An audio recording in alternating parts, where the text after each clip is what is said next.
When I'm at my best, I am fill in the blank. And when you can fill in that blank, when you know who you are at your best, then you can start taking exquisite care of her. So when I talk about being at your best, it's not what it looks like from the outside. It's not about achievement. It's about how you feel on the inside. My name is Katrina Horn, and I'm a life coach, and I help my clients be at their best and take that exquisite care of the person who is their best selves so that they can be their best. So let me qualify a few things here. So your best is not something imposed from the outside. It's not about what it looks like. It's how it feels like. Secondly, we're allowed not to be at our best all the time, right? That is not possible. But let's just nurture that best self as much as possible, right? Let's really care for her so that we become her more of the time. And why not most of the time? That's what I want to talk about. And for all the perfectionists out there, like my former colleagues, I used to be one, for all the perfectionists out there, you might be thinking, oh, right, what's this about feeling and what's it about not achieving? So I'm not saying don't go and achieve, but let not that be the measurement for your best. So all the perfectionists, what I'm talking about is not being a slacker, right? You are allowed to be that high achieving, wonderful woman that you are, but let's just support the best of her, right? What I don't want you to do is to keep beating yourself up for not being at your best. But let me not get ahead of myself. Let me just start sharing my content. So I'm going to share my screen, and I hope you can see that. So this workshop is for you if you look for external validation to feel at your best. If you don't trust your own discernment as to whether you look good and did well, you want to be noticed for the right things. You spend a lot of time thinking about what people think. And this is also for you if you're trying to live up to an ideal. That was me for a number of years. You compare yourself to others and feel good if you think you're better than them. And you feel bad if you think you're not. You don't trust your own feelings to inform your worth. So you're always needing that outside validation. You spend a lot of time in your mind overthinking. So overthinking, what are other people thinking about me? This workshop is also for you if you neglect yourself emotionally, if you buffer with food, things, work, whatever. So we all do that to some extent sometimes, right? But let's just be really, really clear about it. Right, Maria, if you can't hear me, I think you're the only one. So maybe you should go out and come back in. Try that and then let me know. So you beat yourself up with, I should have done this. I never get it exactly right. If only I had more time, right? I think that's a big one for all of us. You believe that making yourself feel bad will help you change. So that flogging yourself to flog yourself into a better version of who you are, the version who is not lying on the sofa eating crisps, the person who is not lazy, the person who is getting on with it, having all her ducks in a row, you know, flogging yourself into that. Thank you, Hager. Right.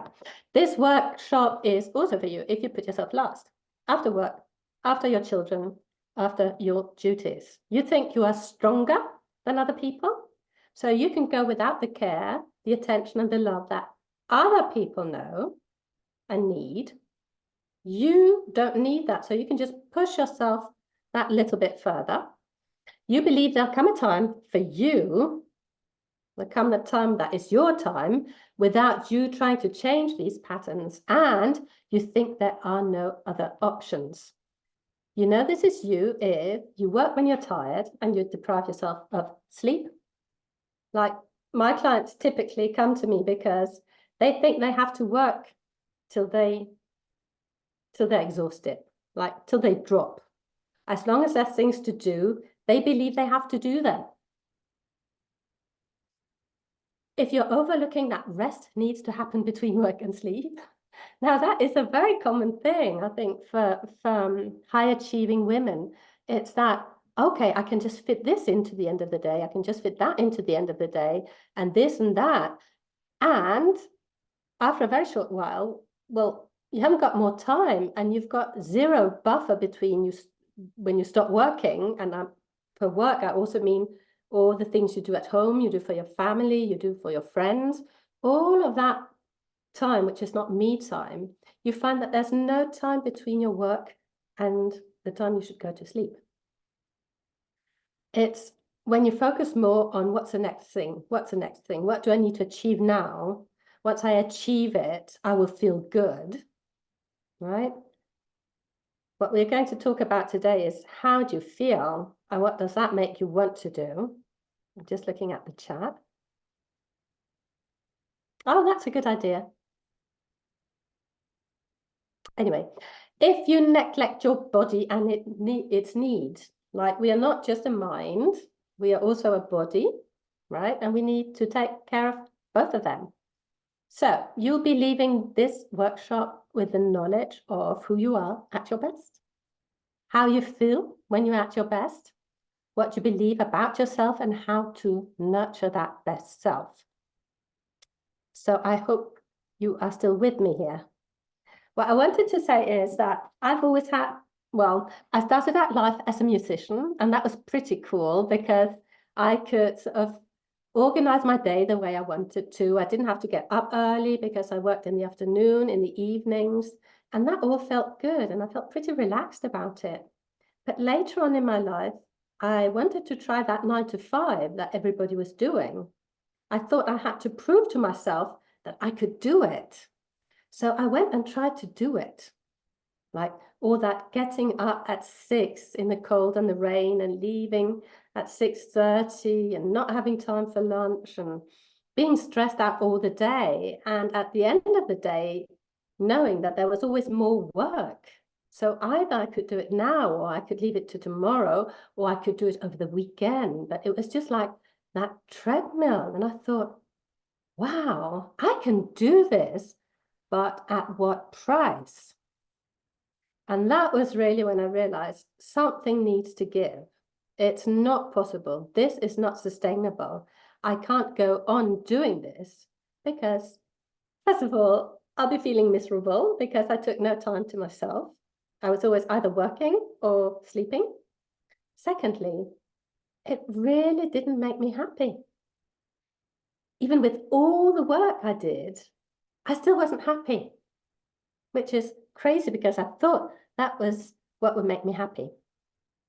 So right now, could you tell me in the chat on a scale from 1 to 10, 1 being not at all, and 10 being yes, intimately, how well do you know your best self? On a scale from 1 to 10, how well do you know your best self? We've got a 5. Brilliant. We've got a 5. A 5. Oh, nice. 5, 5, 5. So you're 5s, many of you. Brilliant. Oh, 7. Lovely. We've got a 7. Right. So I want you now to set the intention of getting to know her like a lot better. So if you're a 5, maybe you could be an 8. Right? If you're a 10, maybe you could learn that, oh, you're 10. What you thought was 10 is actually only 2. And there's so much more to discover. Right? Also, I wanted to ask you, no, I think I'll do that later. So wherever you are on that scale, let's dive in. There is a workbook that comes with a workshop, but you don't really need it because I'll be sharing my screen. So I'm going to talk about a virtuous circle. And what that means is it's a recurring cycle of events, the results of each one being to increase the beneficial effect of the next. So one event feeds into the next, feeds into the next, feeds into the next, and it goes around in circle. And I like to see it as a spiral because it's making it all better and better. So this is what I want you to have as a visual, and I think it might help us because we'll be creating your virtuous circle to your best self. And one of the entry points is how you are at your best. So I'll be talking about behavior or being, how you feel at your best, and what you believe at your best, what you believe about you, about the world. These are all things that we can nurture, we can do more of, we can apply in our lives to help us always think of who we are at our best. So how you are, what you believe, and how you feel. Those are 3 entry points into this virtuous circle.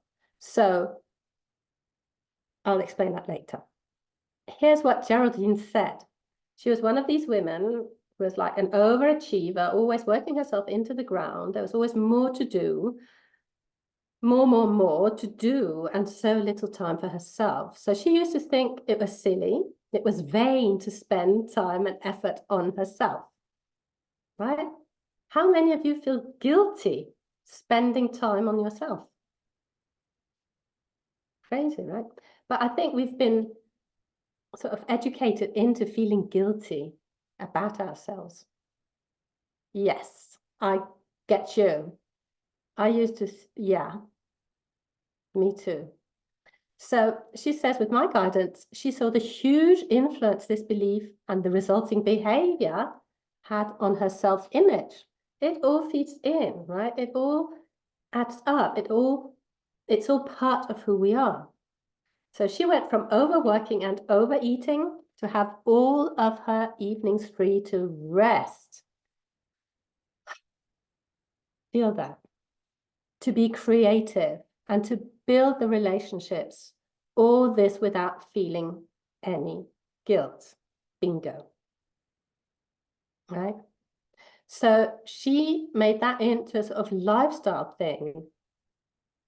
And that is really what I want to help you with too. So the guilt doesn't really serve us. I want to show you how you can take care of yourself exquisitely without feeling guilt.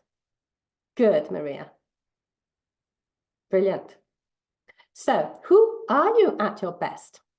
And again, it's about being at our best, not from the point of view of achievement from the outside in, it's from the inside out. So who are you? Think about it. When you're with people you trust, when you're not on the defensive, ready to justify yourself, when you're feeling relaxed, rested, and ready to go. How do you feel? If you're watching on the replay, there is a workbook. You can write all of this down in your workbook. You can play around with it. I want to share what came up for me when I did this exercise. So I said, I've made a small effort to look my best. I'm wearing comfortable yet chic clothes. I'm open and unguarded. I listen intently and I'm able to focus. I haven't got my brain all over the place. I'm learning something. I enjoy that. I'm engaged with my senses, searching out beauty and looking for palpable sensations. That's my thing. I want to experience life through my senses and not always filtered by my brain.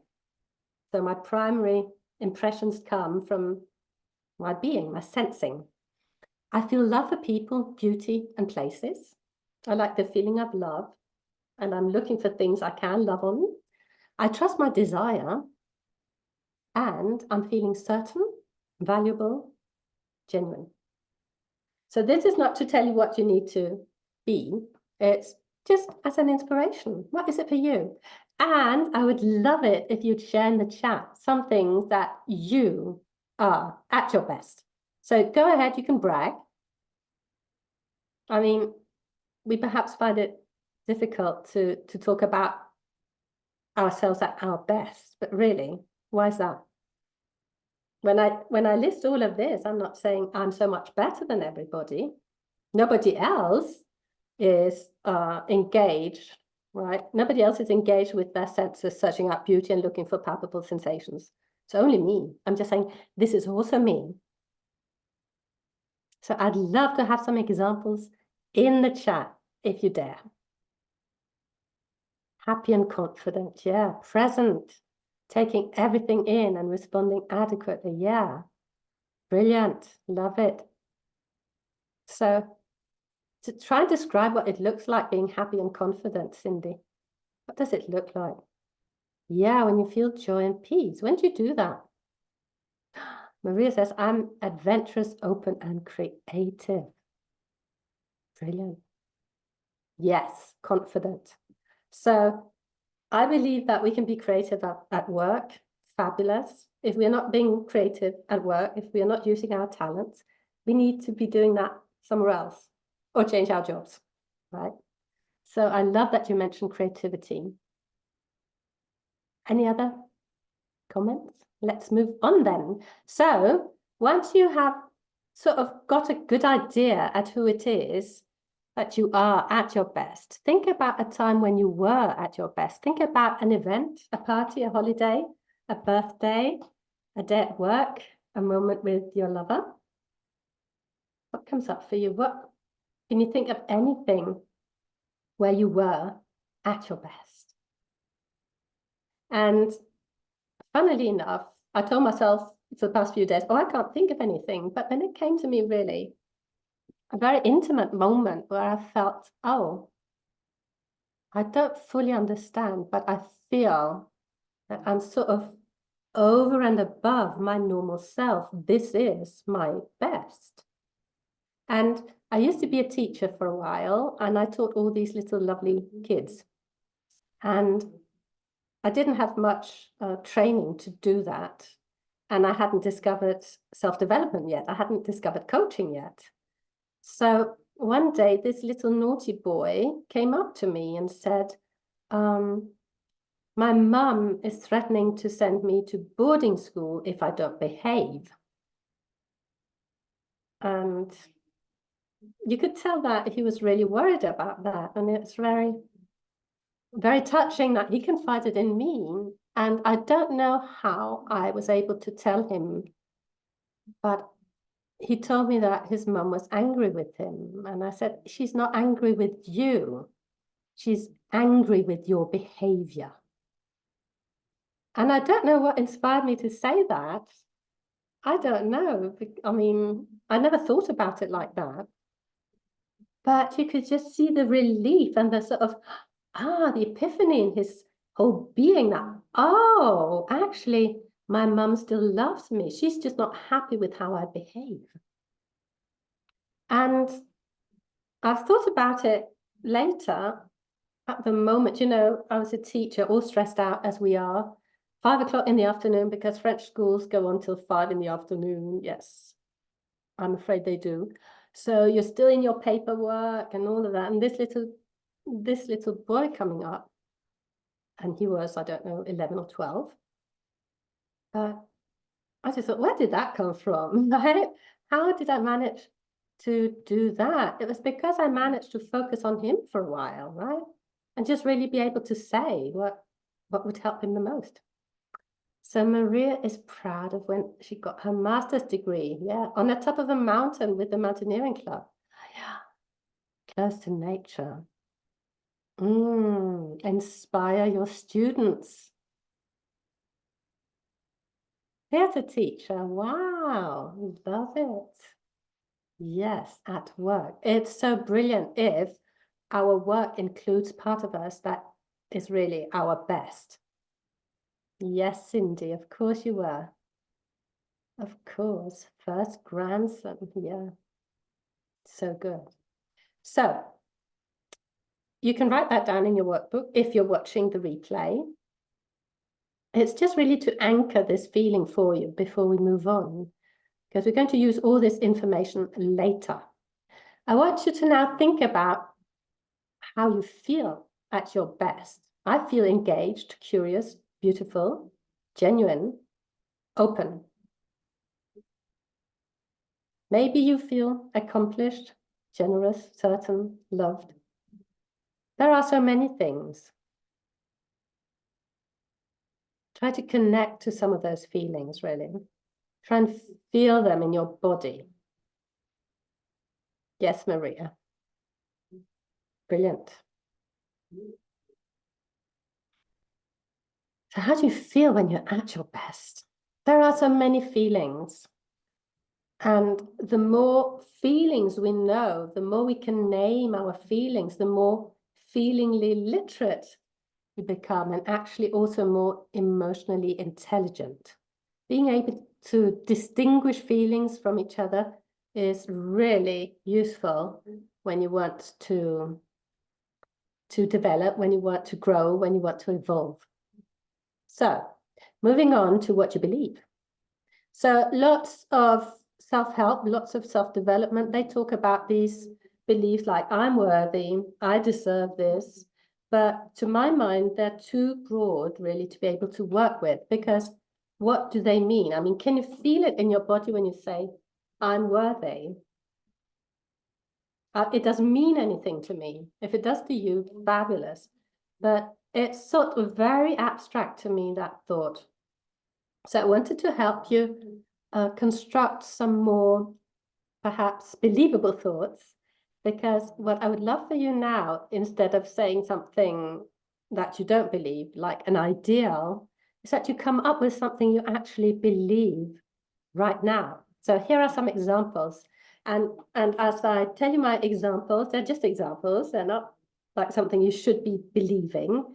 But if you could see whether they really land with you, because a belief has to land like a truth. It has to fit like a garment or a glove.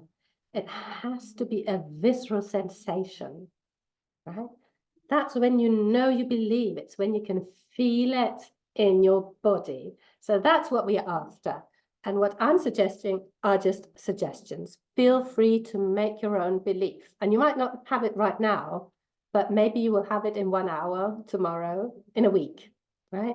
Let's see what you believe at your best. What is believable? Day-to-day life is more about how you feel than how much you achieve. Do you believe that to be true? So you can look at it on a scale again from 1 to 10. No is 1, and yes, completely, totally is 10. How much do you believe that? How much can you feel that in your body? Yes, and Anne says, I am enough. What does that mean? It's a very good thought. It's a very good belief. But if it's not connected to something that you can recognize, that you can conjure up, that you can believe on purpose when you need to, then you need to sort of refine it a little bit. I'm good at getting things done. Now I want to focus on being more. Is that something you can believe? Is it something you believe now? You don't have to worry about the doing things because you're good at that. Now you want to focus on being. When I'm relaxed and rested, everything becomes easier. Doesn't it just? Right? That is a belief I think most people are willing to believe right now. So if you are, take it for you.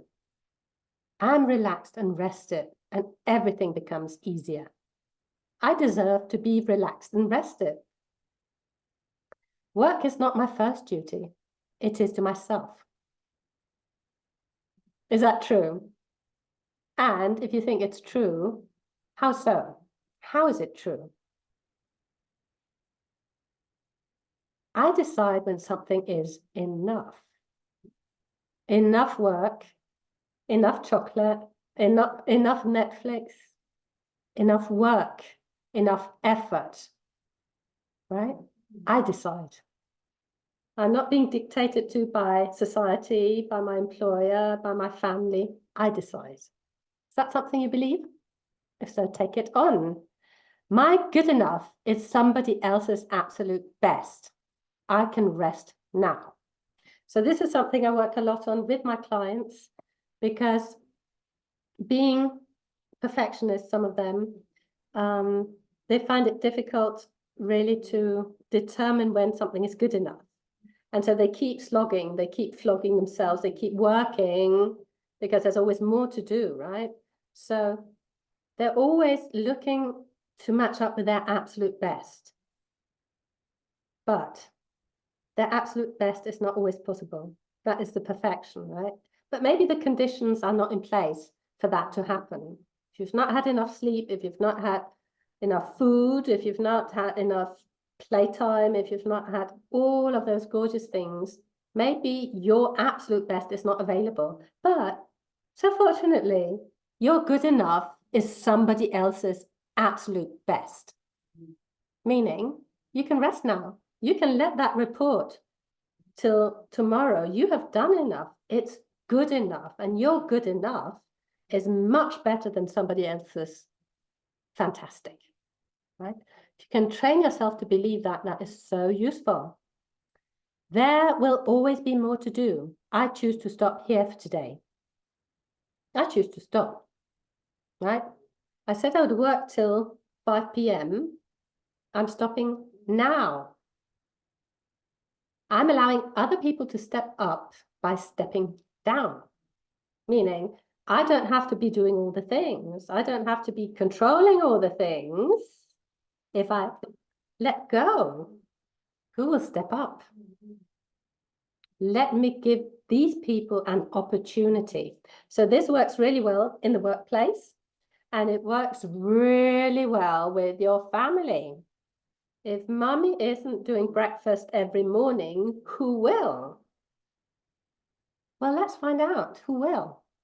And of course, if you've got young children, I'm not telling you not to feed them before they go off to school, but educate them into taking care of themselves. Don't make them too dependent on yourself. So this obviously depends on what age they're at. But really, if you step down, you can allow other people to step up. Make sense? I'm safe. I've got enough. I've done enough. Right? It's a little bit abstract. A little bit too abstract for me. Like, I can't really connect with that one. I need to paint the picture, right? I really need it to be so specific for me that I immediately, yes, I recognize that as truth. The last one, I'm safe, I've got enough, I've done enough. I still want to argue with that, right? I'm not completely convinced. So that's just a sign that I don't believe that really. I do believe I'm allowing other people to step up by stepping down. I believe that totally. So you see, where are you at and what beliefs can you nurture and perhaps discover that will serve you, support you? So once you've got who you are in place, who are you at your best? How do you feel at your best? And what you believe at your best? If you are watching the replay, you can go to your workbook and fill all this in. If you're here with me right now, live, please stay here and have a look. An example would be, how am I at my best? I'm voicing my opinions. Like, I'm saying what I think. I'm not making sure it won't offend anybody. I'm not thinking, oh dear, what will he or she think? Right? I'm just voicing my opinions. That is how I am. How I feel when I do that is powerful. Right? How I feel is powerful, and how, or what I believe is, my opinion matters. So if you're in a situation where you want to be at your best, which I think is every day, I hope, you can activate this virtuous circle by coming in from any of these 3 entry points. So that's a bit technical, but it's really meant for you to see how, like, have a graphic of it. if you can't voice your opinions, you can think, I am powerful. I feel powerful. I can feel my power. And this could lead you to think my opinion matters, so that you are able to voice your opinions. That is what I mean when I say that you can enter this by any of these 3 entry points. You can focus on your feelings, on what you believe, or on your behavior, what you're doing, how you are, right? Let me give you a few more examples to see if it makes sense.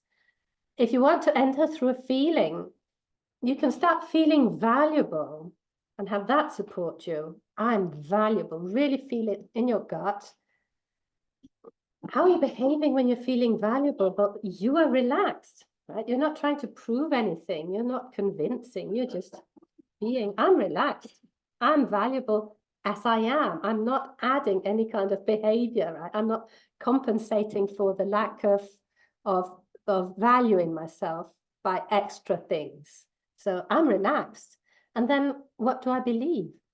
I don't need to control everything. So you can believe this first. I don't need to control everything. Remind yourself, oh, then I can relax. Now I'm feeling valuable. And let's have a third example where you enter through the belief. People appreciate my differences. That's a nice belief. I think it's true. I mean, I believe so. When I believe that, when I think that, I feel unique. So I can dress how I want to. I don't have to check in whether my mother-in-law will like it, right? I don't have to think about what people will think. I can dress how I want, no problem. So is this making any sense to you? I'd love to know in the chat if it is. If you're with me here, does it make sense? You can support your best self through your behavior, how you are, and you can support that being with how you feel, and you can support it with your belief too. And you can really start with either your belief, your being, your feelings, whatever. It's all open to you, whatever feels the easiest. Thank you. Yes. Oh, welcome. Welcome, Unika. I'm not sure I'm saying that right. Sounds a little bit like unique. So I like that. If you've got any questions, please don't hesitate. Otherwise, I'll just forge on. Oh, thank you. Brilliant. So this is something you can use in your everyday, but you need to have some beliefs already made, and you have to have some feelings ready made, and you need to have some being states and behaviors ready made for it to be really practical, right? You can't be in a situation and then have to think of all this. It has to be readily available, if you see what I mean. So that is one part of what I'm going to talk about. The other part is about buffering. And I want to really explain this idea of self-care versus recompense. And I looked recompense up in the dictionary, and it kept suggesting reward. But I think recompense is more appropriate to what I'm going to talk about. So let me just state the obvious. We buffer to feel better. And by buffer, I mean we eat cookies, we watch Netflix more than is good for us. Instead of having a bite of chocolate, we have a whole bar. All of these bufferings, we overspend, we overwork, all of these things in the hope that it will make us feel better.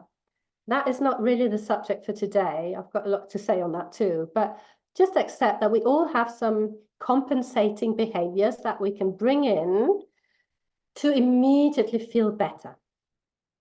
We do so not to feel hurt, right? We've been through something. We feel we've suffered.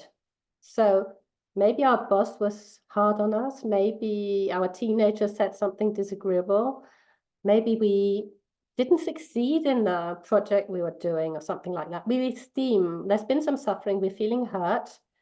So we justify having that chocolate. Oh, Well, I suffered so much. I worked so hard. Oh, it didn't go well at all. Oh, he was nasty to me. Let me buffer. Let me have some chocolate. Let me watch Netflix. Let me spend a lot of money. So buffering becomes a recompense. And if recompense doesn't resonate with you, you can just say reward. So in our subconscious mind, this becomes, I can only enjoy when I've suffered, meaning when I've worked hard or long hours. I can't just go ahead and enjoy myself till I've done something, I've overcome something, I've slaved away, right? So this is a very dangerous pairing, and we need to change it. So we have to teach our subconscious that we can enjoy without paying for it, with some kind of suffering. And suffering is perhaps a little bit too strong, but you can say something disagreeable, right? We can only have that chocolate or that new dress if we do this first. We can only sit down and relax with a cup of tea once we've cleaned the house, right? We can only have that new dress when we've lost 10 pounds. So there's nothing wrong with motivation, but let's just look at what is this pairing doing and playing up in your life? Is it that you have to do a lot of things before you deserve something good? So we must turn our buffering behavior into self-care. So let me show you how you can do that. Because if you buffer with Netflix, with chocolate, with overspending, with whatever it means that you're craving that. You want it, right? This is what you want. We use self-care to support who we are at our best. Self-care becomes a support for our long-term vision, meaning if we eat healthily, it supports our long-term vision for being healthy, perhaps looking good, right? For being around longer, perhaps even. So the self-care we call self-care is something that supports our long-term vision instead of catering for our short-term reaction. And that is what buffering is. So I want us to change this around to make that really much more flexible. So let's do an exercise, and all this is in your workbook. You can do it afterwards. If you're watching the replay, you can just put me on pause and go and have a look at the workbook. So let's say you thought you'd buy a dress to distract yourself from feeling rejected by Adrian. That's a recompense, right? Oh, I want a dress now because I'm feeling bad. Let me feel better by getting a dress. Nothing wrong with getting a dress, right? But the self-care way of doing that would be to make sure you always look your best and you feel confident, right? So it means having already bought the dress ahead of time. So you would already be looking your best. You wouldn't need to bump yourself up. Another example would be, as a recompense, let me eat a whole bar of chocolate because I'm frustrated with my job. Let me just fill my mouth. The self-care version would be have one piece of chocolate at the end of lunch, which would prevent a feeling of deprivation. So almost the same action. It's not quite as extreme. The common point here is the chocolate. As a recompense, you could want to spend all day Sunday in bed, telling yourself, oh, I'm exhausted. I need to rest. You can't just go and rest because you want to rest. You need to have exhausted yourself, or at least tell yourself that you are exhausted to do it. What you could do as a self-care nurture is to spend more time in bed during the weekend or during the week. Always having something planned for the weekend, right? So we don't fall into that pit of feeling sorry for ourselves and having to compensate and having to do something to make us feel better, right? It's all built in so that we feel good. Last example, if you watch late night television to compensate working late, you could practice stopping at 5, building an evening routine that fills you up and ensures you rest. So depending on what you do during the day, you might want to watch television, but you might want to do something entirely different. You might want to be out there meeting people, talking with people. You might want a creative project. You might want to go to a club, to a sports event. You might want something else that could be part of your healthcare routine, or your self-care routine, I should say. And when I talk about self-care, it's not grooming. I'm sure you understand. It's so much more. Of course, it's nice to have nice nails, but I mean, that won't fill you up. So what would fill you up? That is the self-care. The recompense is the reaction. So the problem with self-care is it takes more effort than buffering, doesn't it? Right? I mean, putting all these things in place and doing all of that for yourself takes up more, well, just more structure really, and more self-discipline. Right? Self-discipline doesn't sound nice, but it really serves that long-term vision we have for ourselves. Right? That self-discipline that we must use to stop work at 5 p.m., for instance. Or that self-discipline we must use to only have 1 piece of chocolate after lunch and not 10. Right? That whole, what can I call it? That whole framework takes a lot more effort and attention than just reaction, and the reaction being the buffering. So are you willing to make the effort? Are you willing to make the effort to take exquisite care of yourself? If you're unwilling to make the effort, it could be that you are unfamiliar with your best self. Like, think of a person you don't know that well. You might want to help, but you might not want to go that extra mile because you don't know them. But if you know them really well, if they were like your best friend or your husband or your mum, then you might want to go the whole hog. Then you might want to really make an effort. So get to know yourself at your best, and you'll be going out of your way to support her. So are there any questions around this? Any questions? Do you see how buffering is something we use to compensate a lack, feeling bad or not feeling good at any rate? And self-care is what will prevent us not feeling good. So if we can use the same behavior that we enjoy and put it in as part of our self-care, well, then we don't need the buffering. We don't need those reactions that only cater to our short-term vision, or what I like to call short-term reaction. It doesn't build the vision. It doesn't support who we are at our best, right? If you look into 10 years down the line, who are you in 10 years? Will you be there because of the number of hours of Netflix you watched? I don't think so. There's nothing wrong with watching what you love watching as part of self-care. There's nothing wrong with spending the afternoon on the sofa, reading your favorite books or talking to your friends on the phone or playing a game or whatever. There's nothing wrong with that. But it would be so good if you could shift that whole idea that in order to do that, in order to enjoy that, we need to first have done something dreadful we don't like doing. It would be so much better if we could go directly to the enjoyment, to the pleasure. Do you see what I mean? Am I making sense?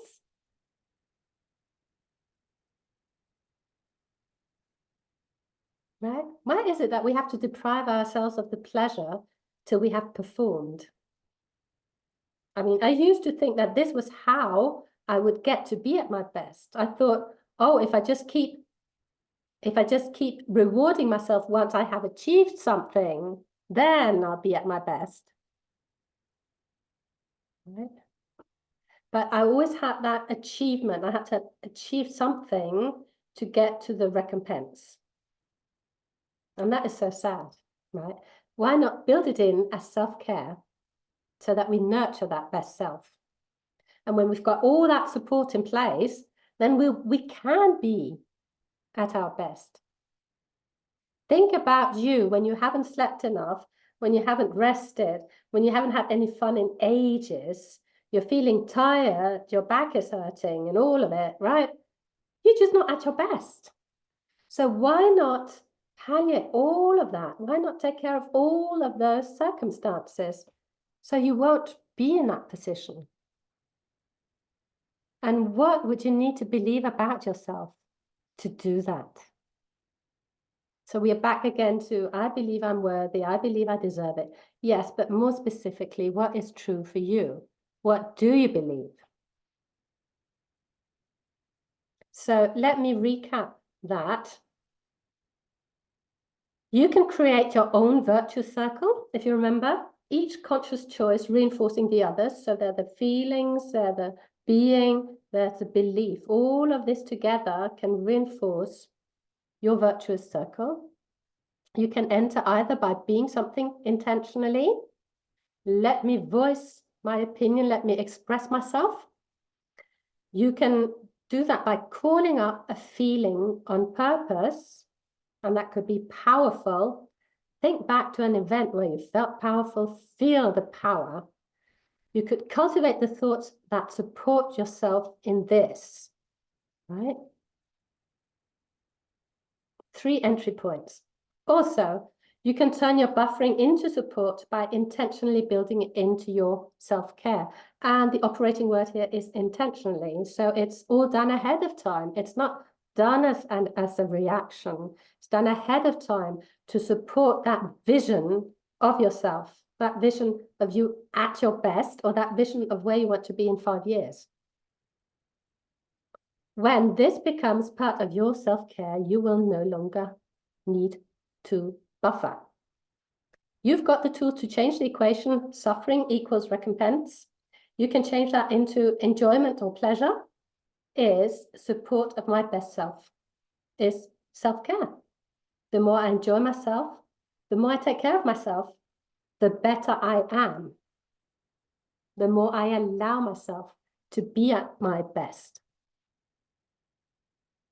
Right? Have you got any comments on that? I'd love to know.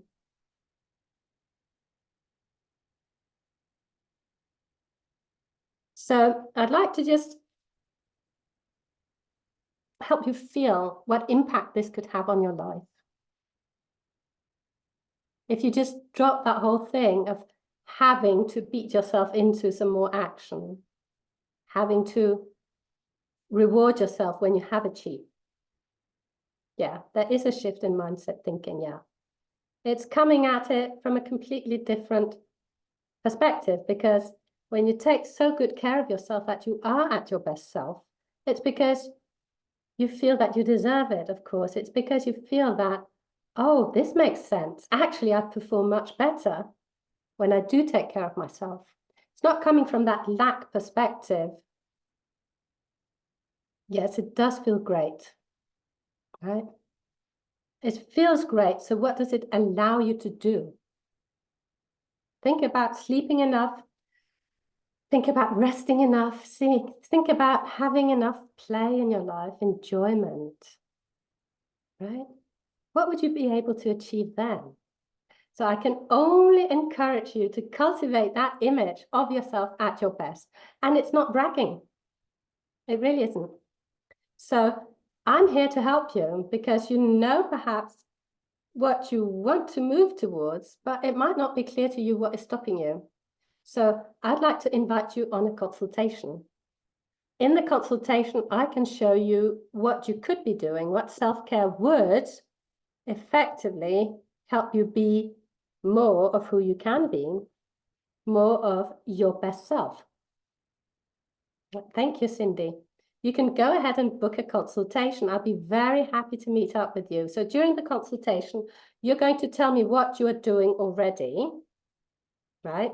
And how that is working. And I can tell you what you could be doing differently, what you could be doing more of to get a larger impact. And I like to talk about the impact in your life because really, if you were more often at your best, well, what would that look like in your work? Would that look like you being able to focus? And because you were focused, you would get more done. Would it look like not feeling the stress of not getting things done? Right? What would it look like with your family if you were happy and cheerful? Right? If you were not going into, maybe I'm speaking for myself, but I'm very prone to go into resentment. Like feeling resentment when other people are not stepping up because I haven't stepped down, right? So the impact, if my cup is full, I can find no fault with other people. Right? I keep filling up my cup so that I don't get into the resentment. I don't blame my employer. Well, I haven't got one now, but anyway, I don't blame other people. I don't blame my husband for not doing the washing up, right? I am full. I'm not expecting other people to do anything in particular. I'm not micromanaging them. I trust them to be at their best because I'm at my best. I've taken such good care of myself. And can I just say that taking care of yourself doesn't take anything away from anybody, right? And when you say, oh, this is me at my best, you're not saying that you are better than, you're just saying, oh, I recognize myself. This is me at my best. So I was talking about the consultation. So I will show you the how, because we sometimes get stuck there, don't we? We know what we want to do, we know what we want to be, but then we think, oh, but I can't do that. I don't know how. But yes, you can, and I can tell you how. And it needn't really be that complicated, right? It could be really simple. So feel free, book a consultation. We will be talking together. I'll be looking for things that you could improve in your self-care, for things that you might want to change because it's not really supporting that long-term vision of yourself. Maybe you want to bring something else in. And more importantly, I would love to see how you go through your day and how you feel through all the stages of your day. If there are any points where you start feeling stressed out or where you go into, oh, I'm exhausted, because that was another thing in our Facebook group. So many of you told me, I feel exhausted. Right? Well, that's not a nice feeling. Let's get you out of that. Let's have you work no more than what is easy. Like you don't have to work till you drop. Let's not have you exhausted. Let's look at all the duties and obligations that you do have, and let's take some of them away. Let's make some space here for you, right? If you go on like this for the next 10, 20, 30, I don't know how many years, well, where will you be, right? You won't get these years back. They're gone forever. So let's enjoy it now, is my point. Let's enjoy it now. And I can really help you see that if you want. So you feel free to book a consultation. It's free. I don't know whether I mentioned that, but it's absolutely free and it's without any obligations, right? I could show you what is possible, but you can choose not to take me up on it, right? I'm not dictating to you what you should do. So if you feel like it, if you feel that, okay, now could be my time to shift this. Now could really be my time where if I change this, I could be so much more. Once I get the hang of this, once I put that self-care into place, then yes, I can see how I could be more, how I could be more happy, how I could make more money, how I could have a greater impact. Right? All of this can be so much more once you take so much better care of yourself, not ignoring any parts. So let me know if you want to do that. Let me know if you found a time. I opened up time on Saturday. So I know some of you are working. So I opened up time on Saturday. In case you're not free during the week. If you're in the States, then I will only have morning and early afternoon times for you. If you're in Europe, well, then we could be in the same time zone. Otherwise, I'm just very happy to answer any questions. I hope it was clear. It was a lot of information, but I tried to make it sort of graphically easy to understand. You can go ahead and grab your workbook and do all this work. Really, introspection is really what will help you change. So it's spending time. And if you do want to go ahead and do the workbook, don't think you have to do it perfectly. Don't think that there's a right way.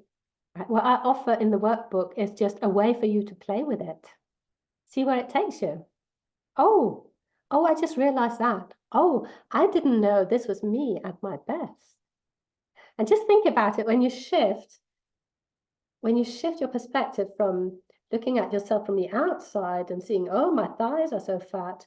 Oh, I didn't get that pay rise. Oh, I didn't manage that project very well.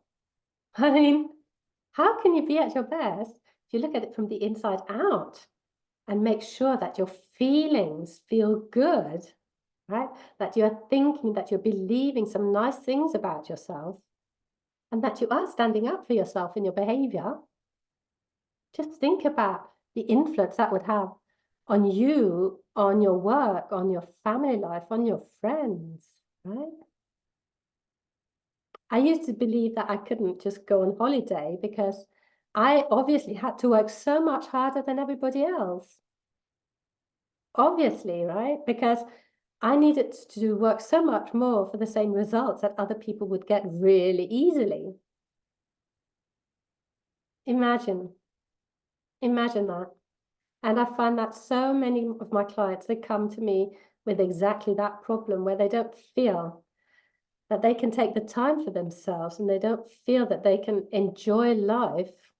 I mean, just do what they love. And I'm not talking about changing your job or anything that drastic. I'm just talking about that day to day. How could I improve my whole experience here? How could I improve my breakfast routine experience, right? How could I come to it from a self-loving point of view? That is a sort of thing we'll be diving into in a consultation. It's the little nitty-gritty of looking at, oh, I do this. How can we tweak it? How can we tweak it and come at it from that self-loving angle?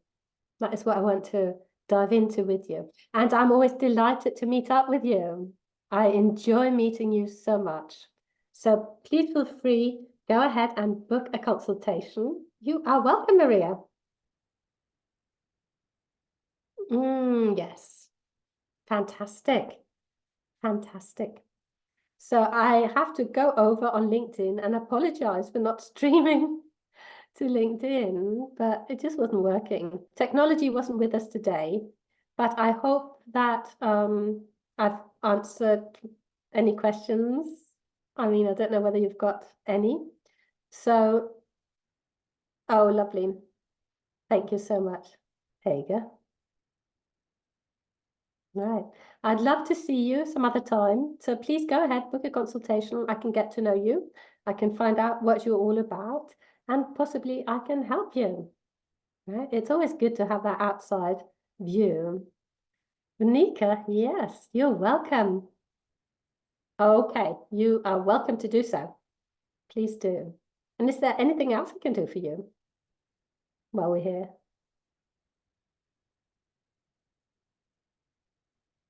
Right. Well, so thank you very much for spending all this time with me. You are welcome, Anne.